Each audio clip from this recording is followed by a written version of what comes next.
It is time that I play around with the subscription I paid for. You guys already know this is the September Boxycharm by Ipsy. I don't know how I feel about the palette, okay? Some of you guys were like, for once, an influencer saying something. Listen, I'm hoping it works out, but spoiler alert. Well, no, not spoiler alert, because I don't know if it's an actual spoiler. Maybe I can make it work. I don't know.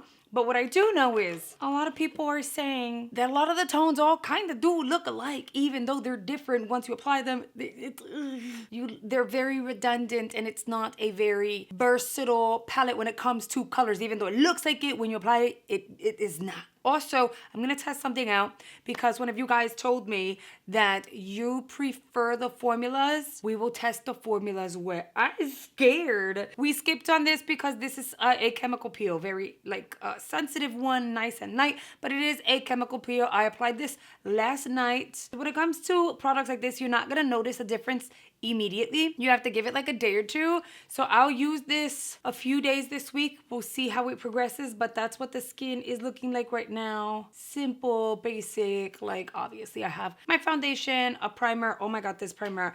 This is the primer. If you haven't gotten it, you need to snag it off of Ipsy's site before it sells out. It smells so good, and it's the primer that I've been using. Look, it's down here already. I use it every single day because it's so freaking good. I'm like obsessed with that primer right now. But anyway, I have primer, foundation, concealer, and I set my under eyes, and obviously I have my brows. So we are gonna begin with the eyeballs. I have the biggest mess. You would think that I would have cleaned it by now, but no. So I'm gonna grab my Gerard Cosmetics Clean Canvas in Fair, and I'm gonna prep the lids. I could use cocoa for these shades. I have a hair. There's a hair here somewhere. I could use cocoa for the eyeshadow palette, but cocoa is a brown. The eyeshadow shades in here are also in the brown family, so I don't want to mask what it's actually going to look like. I'll use cocoa in the future if this palette turns out to be great, but we'll see. So let's blend this baby out. All right, I've got some brushes and a vision. These are all actually really pretty just looking at it like this. I'm going to dip into the shade Bash. This is actually kind of like weird because they're dome, but it also kind of makes sense because you can just go around like little circles. I'm gonna apply Bash. That's a matte on the crease up in here like this. Even if the palette's not amazing, I already bought it, so I'll keep it because I can go into like 1 to 2 shades, come up with such a pretty wearable look. But like I do have high hopes for the palette, even though you guys were honest and told me how it worked. I don't want to be fully biased. I want to give it benefit of the doubt. I mean, that shade alone looks nice. Bringing it all the way up because with my vision, with what I'm planning on doing, yeah, I need to bring it all the way up. So we're gonna pull out, bring it in. With a different fluffy brush, I'm gonna go into Mingle and do the same thing. Tap out just in case. I'll apply that out here and I'll keep it out here.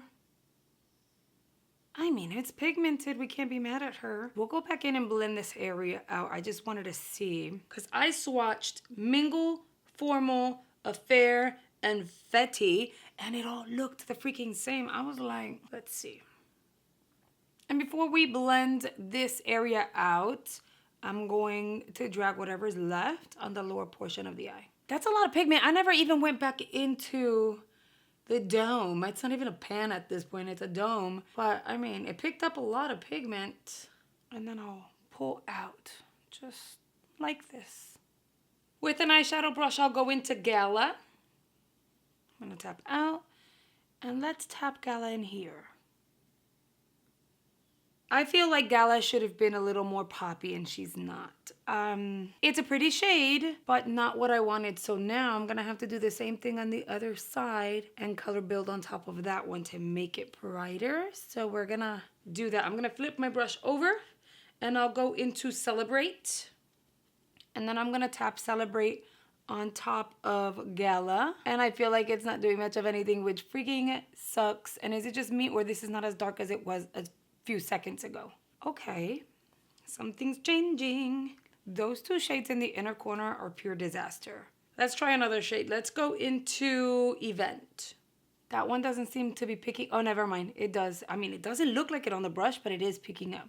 Let's get you a little brighter. Let's salvage this look. I'm gonna go back in to Mingle. Apply that out here. See how dark it is, and then all of a sudden it started disappearing. And then I'm gonna dip into Formal and make that slightly darker. In order to get high impact and or intensity, I'm dipping back into the shade to really build it up.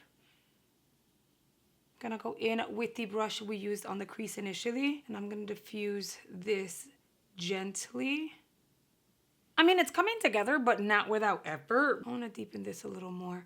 It's crazy because I feel like the moment that I go into blend, it starts to disappear. All right, so I'm gonna mix this one and this one. So it's Formal and Fetty. Let's see what happens there.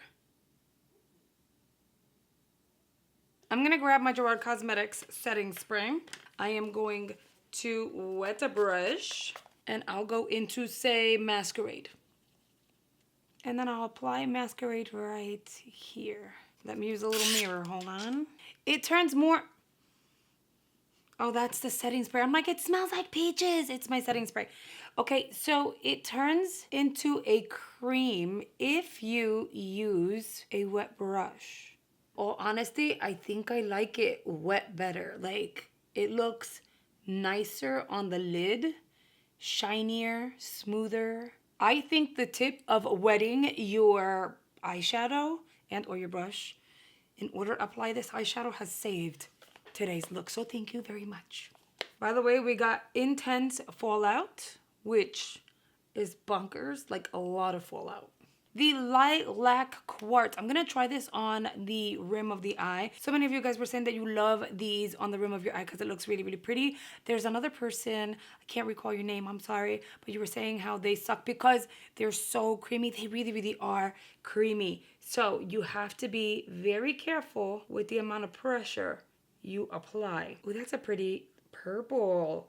You have to be extremely careful with the amount of pressure that you're going to apply on this pencil. I want to see if I will react negatively to this eyeliner because metallics and or certain formulas, for some reason my eyes water really, really, really, really bad. And I have extremely dry eyes. So because I react so negatively, sometimes I just have to skip certain product. But I'm thinking this would be really fun to apply and test out. So why not?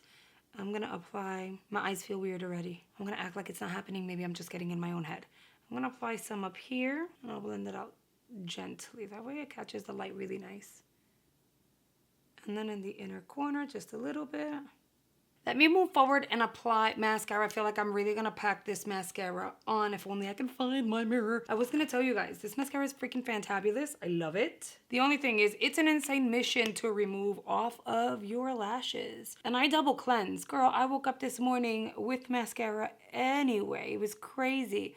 I sent Rhonda a picture and I had mascara under the eye. So it definitely takes a second to really get it off. I didn't have the energy yesterday, so I just kind of left it. So it's definitely going to be waterproof for sure. And this mascara builds so well. I think we're going Falsy free today. And I think I also want to, since we have a little bit of a shimmer situation, a little accent going on in the front, let's add a little accent on the tail. Just a smidge, nothing super crazy. But when it captures the light, it'll look really pretty. You see, it's small, but it's cute, and it just adds a little something. Okay, so the eyeshadow palette, I'm disappointed in it. I don't think you should work that hard ever. Ever, ever, ever. It didn't color build the way I would love. Like, you guys know I love color building, right? So to me, when you overlap shades, you either create your own new shade or you're able to get this beautiful gradients, and it's just, this area in here was not giving. And I really had to build the outer area in order to make it work. So I'm not getting rid of the palette, duh. I'm gonna keep it. I can do something super quick and basic, just use one shade all over the lid. But the excitement was at a 10 and now we're at a like 2 or 3 maybe, something like that. Now let's move on to Les Cheeks. Here we have lip product and it's stunning and I really, really liked it. The only thing with this product is, and I'll show you, you have to apply a very small amount. So I'll do this and look at that. As I mentioned in the unboxing, it is going to be a balm, like a lip gloss for your cheeks. I love that it just provides you with a small flush. So you really want to blend it out so you'll get the most minimal amount of product. If you go straight into your skin like that, you already know what's going to happen. And then on top of that, your hair, if it's loose, will stick to it. So you want to kind of make sure, if you don't like your hair to stick to your face, you want to make sure it's pulled back. Blend it on the back of your hand. That way you remove most of the excess balminess and oils. And then press it onto the skin. And it's still super pigmented. Like, that's crazy, right? I'll go and do the same thing on the other side. I've got little shimmers from the eyeshadow like all over my freaking face. And look at that, like my hair sticks to it, but not as bad. So that's good. We're in a better place now. Next, we have 3 lippies to choose from. Let's try the lippy one. I'll show you what it looks like on my lips. I'll take it off. I'll try the pink or the fuchsia. I'll take it off and then we'll stick to the Rem Beauty. Here is the shade Current. Come to think of it, Current doesn't look horrible with the eye. I don't know what I was thinking. I mean, it looks pretty decent because it's so toned down. But that's okay. Let's try Berry. Here we have the shade Berry. And I freaking love this shade. That looks so good. We're going to move on to the Lip Plumper. It's a lip gloss plumper by Rem Beauty. I applied my Dragon Beauty 2.0 cc's on the lips. I've tried her because we tried her in the unboxing part, but I applied her on top of a whole nother lip combo that I had. So it was unfair to judge it technically. Although I did a swatch on my hand to show you guys what the shade looked like, it didn't look exactly the way it would look, I guess, on my lips because I had something underneath it. So just a little bit of a lip liner and then the product. It smells like spearmint, kind of like spearmint and like a little hint of vanilla in my opinion. Is it comfortable? Absolutely. Did it wear well? It doesn't last a really, really long time. I didn't notice plumping of the lips or anything like that even after 10 minutes. I did feel for a good while, maybe good seven minutes, I did feel like the tingling sensation, but it wasn't uncomfortable and it was not painful. The smell of spearmint lingers until this kind of fades away. It's cute. It's comfortable. I still don't like the because it's so it's very hydrating, and it's weird because it sounds like stuff is coming out and nothing's coming out. It just sounds like it. Almost sounds like I'm spitting, but I'm not. Setting that aside, it's a beautiful shade. It is very comfortable. And it is something I would use on an ongoing basis. I still can't stand the packaging though. So we're gonna stick to that. So you know, it's one of those things where I don't regret getting the palette because at least I got to try it. I was very curious about it. It's not a favorite. So was it a waste of money? I guess no. So I'll take that back because at least I got the experience. But I do wish I had gotten a different palette versus this one. It is what it is though. What can you do about it now? And I know my box this month featured a lot of lippies, but I chose most of them and I'm actually really happy about them. I'm excited for next month. I'm curious to see what it is that they're gonna feature. Let me know. Did you snag any of these lippies? These shades? Have you tried the Lip Plumper by Rem? Does it make the sound too? Cause to me, it's just weird. If you enjoy beauty box unboxings, try-ons, product reviews, and tips and tricks from a makeup artist, yours truly over here, I am going to recommend 2 playlists here on screen I'm hoping you'll consider checking out. And I will see you guys really, really soon. Bye, guys.